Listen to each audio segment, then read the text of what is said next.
The most outdated idea is this: study for many years, get a stable job, work hard, save what you can, pay off your debts, and wait until retirement to live peacefully. That formula worked 40 or 50 years ago, when the economy was more stable. But today, why would it make sense to save money in a bank when trillions of dollars are printed every year and inflation eats away at your purchasing power? The gap between the richest 1% and the rest keeps growing.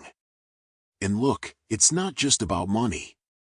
Inside all of us there are different mindsets. The poor mindset, which is focused only on surviving day by day. It's that inner voice that says, "Don't spend, keep every dollar because tomorrow you don't know what will happen." The middle-class mindset, which seeks security. It says, get a stable job, buy a house with a mortgage, and save in your 401k until retirement. The rich mindset, which sees opportunities and looks to multiply money. That's the voice that says, invest in a business, acquire assets, learn to use debt and taxes in your favor. The problem is that school and the system only reinforce the poor and middle-class mentalities. They teach you how to work for a paycheck, but not how to create wealth. For example, in Rich Dad Poor Dad it's explained how receiving a paycheck regularly can make you dependent. Imagine someone earning $3,000 a month. They get used to that income and organize their whole life around it: rent, car, fixed expenses. The day they lose that job, everything collapses. Why? Because their security was never in their skills, but in that paycheck. My rich dad used to say, the paycheck is not bad, but being a slave to it is. As an entrepreneur, if one business fails, you just move on to another one. You don't need the government to sustain you, because anywhere in the world, someone needs solutions. That's what really matters, your mindset and your skills. Many people think entrepreneurship just means opening a physical business, but being an entrepreneur is really about thinking differently. For example, a small bakery doesn't compete in the same way as a giant like Walmart. The entrepreneur knows they need to move fast, innovate, and find their niche. The rules and the mindset change depending on your size and your resources. Now, if I could give one piece of advice to someone who wants to start, it would be this: don't be afraid to fail. I still remember when I received my last paycheck as an employee. It wasn't a bad salary. In fact, I got a severance of around $15,000. For many, that would be a huge safety net, but for me it meant something else. This is the last money I'll ever depend on from someone else. It was exciting and terrifying at the same time. A co-worker told me you'll come back, because out there you'll fail. That's the typical mindset of someone who thinks the only path is job security. And yes, I failed many times.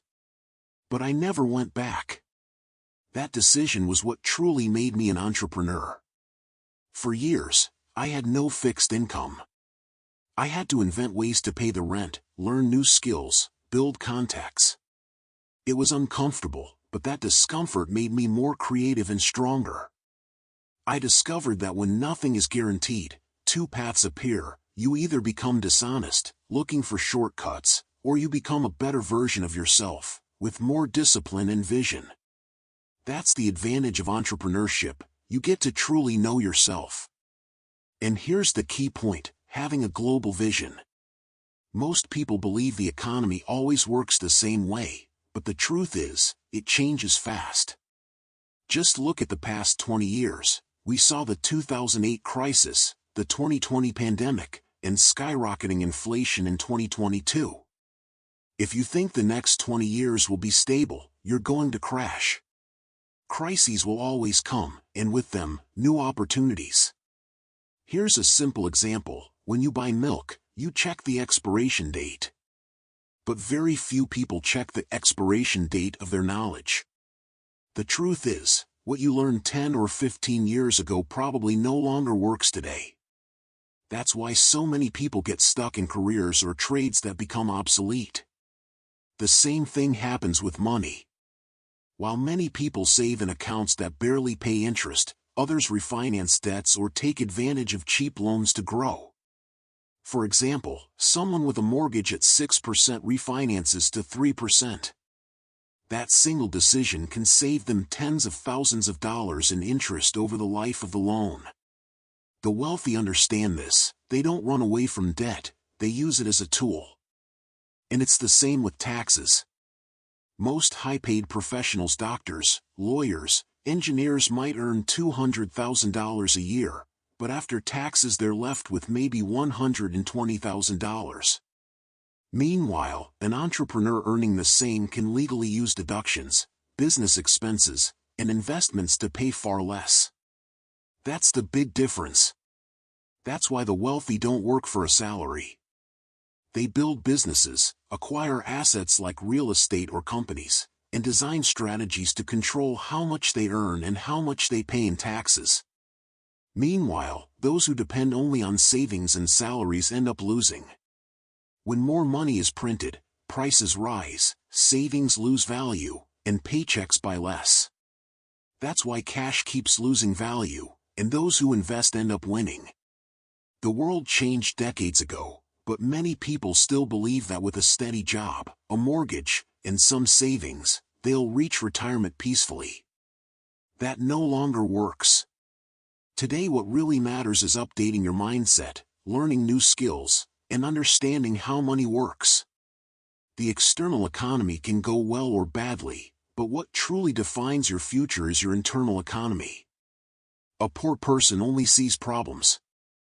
A middle-class person seeks security, and when they lose it, they fall into crisis. An entrepreneur, on the other hand, doesn't depend on a fixed paycheck. They see opportunities where others see obstacles. That's why, if you think like an entrepreneur, every setback is just an opportunity to come back stronger. Ordinary people blame others, give up, or fall into despair. The entrepreneur learns, adjusts, and tries again. That is the real difference.